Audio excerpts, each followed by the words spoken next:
Let's bring you up to speed on some of the latest polling with regards to Ukraine and Russia. And this is pretty interesting. Very different response from the American public on the idea of a no-fly zone, depending on how it is presented. Let's go ahead and put Ryan Gordusky's tweet here up on the screen. This is from a new CBS News poll. There's a lot in this poll, actually. We may dig into more of it tomorrow. But when you just ask people, hey, do you support a no-fly zone? Very strong majority support, 59% support, 41% oppose. But when you say, hey, do you support a no-fly zone over Ukraine if it is viewed as an act of war, which, by the way, it would be, then support drops significantly. So you have only 38% in support and 62% in opposition. This tells you a lot of things.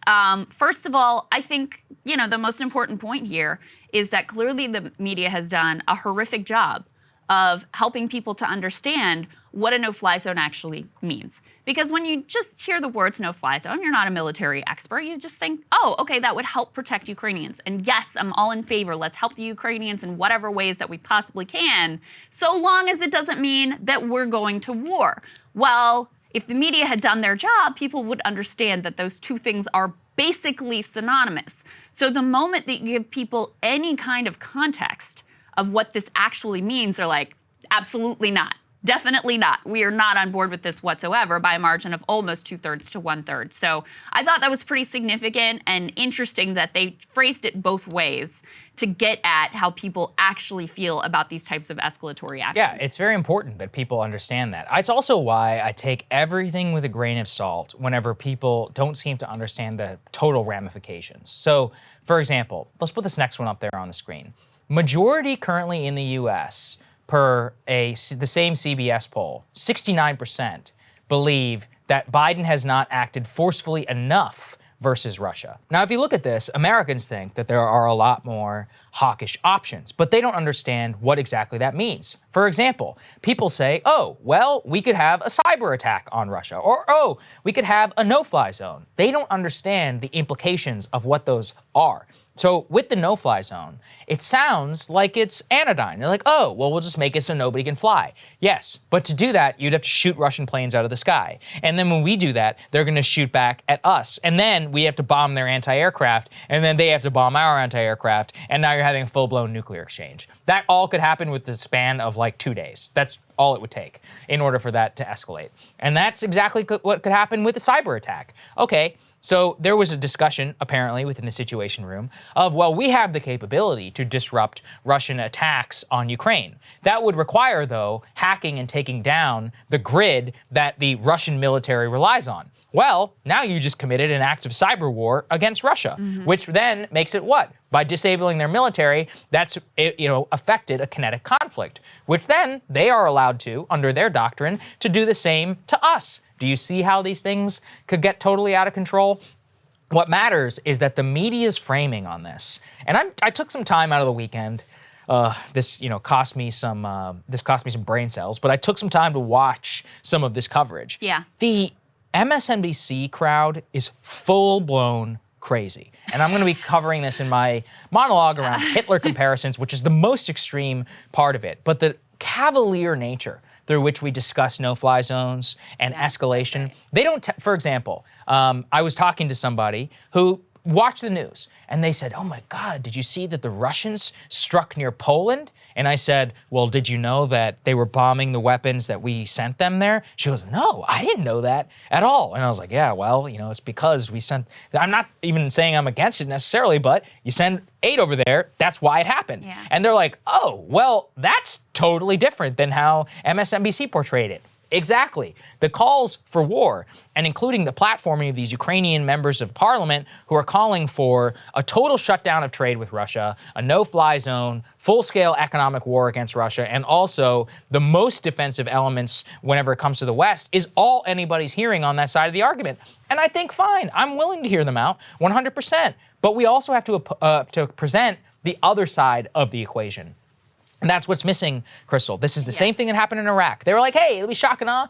We'll take it completely over. You're like, yeah, but can we run a country of 40 million people with 150,000 troops? The answer is no, actually. And whenever it comes to the follow-on effects, nobody is being presented with the real information. And the media monolith here is just having tremendously damaging effects to the American psyche and constraining the number of options for policymakers.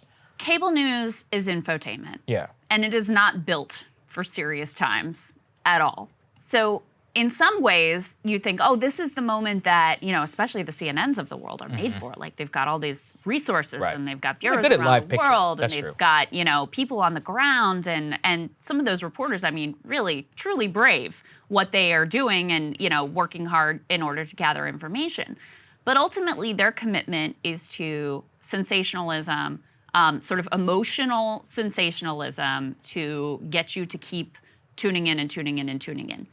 And so in order to generate that, they focus exclusively on the human interest part of this. And there's no doubt about it. Like there's a space for that, and the tales and the horrors that are unfolding for the human beings on the ground and the refugees who are fleeing 2.5 million plus. And these are things we talk about all the time too. It's really important to remember the humanity of the people who are involved in this conflict, as it is important to remember the humanity of people involved in other conflicts that they completely ignore. But that's the only part that they show you. There isn't any serious, level-headed discussion of what these terms mean, what our options are, how extraordinary the measures we've already taken really are. Cable news is not a space to have long, extended discussions of the type that we try to have here. That's true. About, okay, if we pursue this path, and I understand why emotionally you would want to, quote, do more. Okay, these are some of the potential follow-on effects. This is how this could lead to potentially vastly greater amounts of human misery and grave costs for our own population. Cable news has no space or ability to do any of that. I mean, they're just, it's forget about it. Like, you will spend your whole life wishing that they would ever do anything like it. The format, the structure, the incentives, the talent, none of them are equipped to handle a serious situation such as this. And so that's how you can end up with the landscape we have now, where what the Biden administration has done is, I mean, it is extremely hawkish. The amount of weapons that we have flooded the zone within Ukraine, the really financial death penalty we have given to the state of Russia. Russia, in a span of weeks, became the most sanctioned country on the entire planet. Right. We're engaged in sanctions that we have never done before, and still looking for ways to ratchet up the pressure and up the ante. And hey, we're going to ban Russian oil and let's pressure the Europeans to do the same. These are extraordinary measures. I keep saying it, but I really think it's worth remembering that just a few weeks ago, just the SWIFT banking sanctions. Yeah, that was considered. That was the outer limit. That was like, oh, that would be crazy if they did that. And we just flew right by that like it was nothing, and did SWIFT sanctions at the same time we did the central bank sanctions, which was something that even the Russians never anticipated that we would go that far. So the fact that you have a media incapable of explaining how extraordinary the situation is leads to things like, people just sort of knee-jerk supporting a no-fly zone when it's presented out of context, or a majority saying, hey, this isn't strong enough, when these are, outrageous actions, like extraordinary actions, unprecedented actions that we've taken. And if you dig in more here, you see you have 65% who favor even tougher economic penalties. I mean, I don't even know what else we could really do. There's so much that we've already done to basically cut them off at the knees. You have 61% who think the U.S. should send more weapons and supplies to Ukraine. I think, again, without understanding how absolutely extraordinary what we've already sent in is. And you've got 21% only, thank goodness, who think the U.S. should take direct military action against Russia, because everyone knows what that means. That one you have At least on clarity. that, people know. But the gray area is where they want you to push you as far as possible. Look, a Russian oil ban was considered non-starter here 3 weeks ago in Washington. That's now right. it already happened. Did you guys know that Congress has revoked PNTR status for Russia, permanent normal trade relationships, making it so that they are eligible for the most high tariffs, revoking their trade relationship with us and now the entire West? This is possibly could affect their WTO status as well, where there's also going to be a diplomatic front. All we're saying is, let's have a discussion as to whether this is maybe enough. Is there an off-ramp? What does that look like? What impact is this going to have? Could this then affect Russian behavior? Things are moving at such speed that we are constraining the number of options in Moscow to less and less and less, which is basically capitulate and give up and see how much of status you get back, or back into a corner and fight to the death. We'll see which one of those that they pick. The latter is, frankly, the much more likely option, and we should consider whether that's something that we want in this world. Yeah, and the last poll number we have here for you that we're keeping an eye on is Quinnipiac. Let's put this up. 71% of Americans say that they support that ban on Russian oil, even if it results in higher gas prices. You also have an overwhelming majority, 78%, in favor of accepting Ukrainian refugees into the U.S., which is a beautiful thing to see. But, this is where you should always be a little skeptical of the public opinion polling, just like we see with the no-fly zone. People overwhelmingly in favor until they're given more context.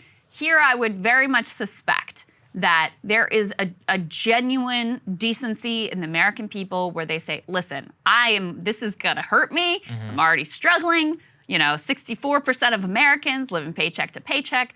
But if it's gonna help the Ukrainians, I'm willing to do it. And you're hearing from the political class, this is the thing, this is gonna force the end of this cut. This is the way to help the Ukrainians. It's your patriotic duty, we heard from, people like Larry Summers and these other multimillionaires, to pay more at the gas pump to support the Ukrainians. People are like, okay, if that's right, then I'm down for it.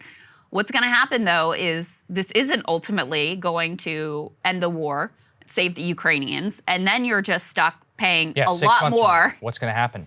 For gas. I just was reading here, AAA just had a new survey. We've been using their gas price figure. Currently, the national average as of when we're talking right now, $4.30 a gallon.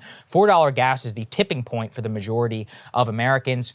So 2/3 of Americans felt gas prices were too high just a few weeks ago at $3.50 a gallon. Now, with the national average an all-time high over $4, Americans have reached a tipping point. 59% say they're going to have to make changes to their driving habits or lifestyle. If gas were to reach $5 a gallon, which is almost certainly going to happen, which is never hit before in a Western country, in this Western part of our country, 3/4 said that they are going to have to adjust their lifestyle to offset the spike at the pump. And I would remind you, all sorts of consumer decisions are downstream of gas price. That's right. If you can't drive to a restaurant, you're not going to eat at the restaurant. If you can't drive to the store, you're not going to shop at the store. So it would actually be a return to the COVID economy of staying home with Zoom meetings, buying more stuff on Amazon. So it would be great for the big guys, and it would not be good for mom and pop businesses and for small business. Also, not to mention all of the immense cost all of us are probably seeing right now at the grocery store. I certainly am. Fuel price gets,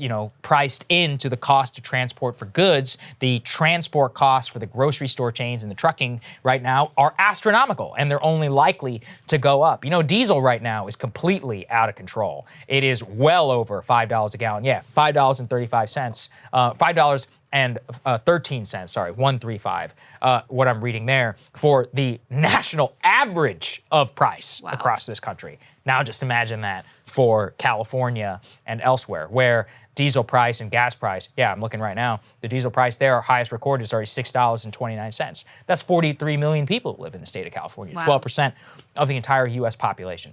Things are not good and could have a significant impact on everybody's lives. That's why we have the economist on today. Yeah, we're going to get into more of this with our economist who will help hopefully provide some ideas of a plan that could lower gas prices in the short term. Yeah, that's right. Hey guys, thanks so much for watching. That's right. Just as a reminder, you can become a premium subscriber today. Watch the full show completely uncut, our reactions to each other's monologues. You get to listen to it. You get to ask us questions, all that good stuff. Link is right there in the description or at breakingpoints.com. Best of all, great way to say screw you to the mainstream media.